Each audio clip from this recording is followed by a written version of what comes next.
President Obama, according to the White House, has full confidence in Federal Reserve Chairman Ben Bernanke and believes that he will win confirmation by the Senate for a second term. Joining us on the phone right now from Rye, New Hampshire is Republican Senator Judd Gregg. Senator Gregg, welcome to Bloomberg News. Thanks for your time today. We appreciate it.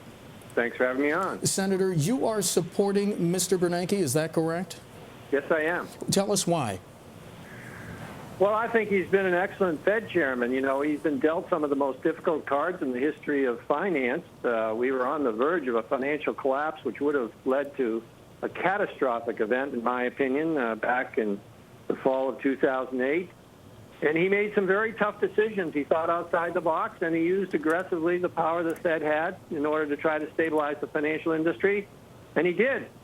He hasn't gotten a lot of credit for it. In fact, he's gotten a lot of flack for it. But the simple fact is that it was his aggressiveness, along with Secretary Paulson, Secretary Geithner, and Larry Summers, that basically stabilized this financial situation. If they hadn't done it, Main Street would have been devastated. All right, could you give us a head count, Senator, as to how many of your colleagues, how many Senate Republicans are prepared to today back Bernanke? I haven't done a head count. But certainly there will be, I believe, a fairly good number of Republicans who will vote for him because they understand that he's been a reasonable and strong chairman and a good chairman. How would the markets react if Bernanke is ultimately blocked? Well, he won't be.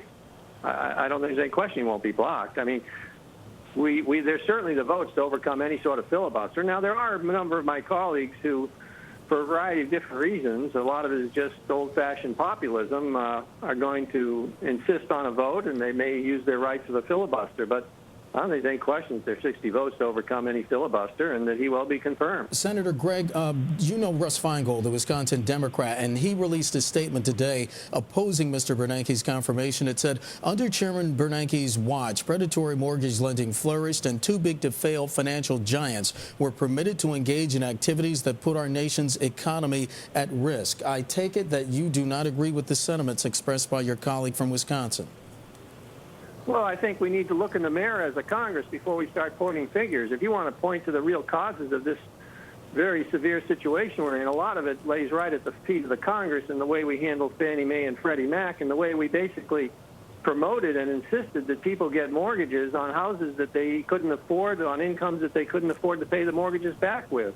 And so I find it a little disingenuous for people to run around and claim that it's the Fed that was responsible for this. Sure, the Fed played a role primarily because they kept interest rates too low in the early 2000 period, in my opinion. But the real culprits here were the underwriting standards, which were put in place in large part because they were insisted on by a Congress which wanted everybody to have a home, whether they could afford it or not, whether they could pay for it or not.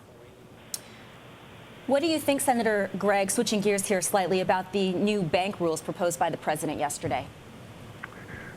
Well, I'm afraid that the president's sort of gotten off on a populist rant here. I mean, sure, the banks are a problem, but I do not sense that he's basically doing this for policy reasons. I think he's doing it because he wants to score political points, and I think the market's reaction is reflecting the fact that they're concerned about that approach too. You know, I mean, the simple fact is that we need a strong banking sector, and we need banking reform, and I think it should be approached the way that Senator Dodd and Senator Shelby, the two senior members on banking in the Senate, have been doing it, which is in a bipartisan way, in a thoughtful way, and in a constructive way that gives us a stronger and sounder system that pays more attention to systemic risk. New Hampshire Republican Senator Judd Gregg joining us today from Rye. Senator Gregg, thank you so much.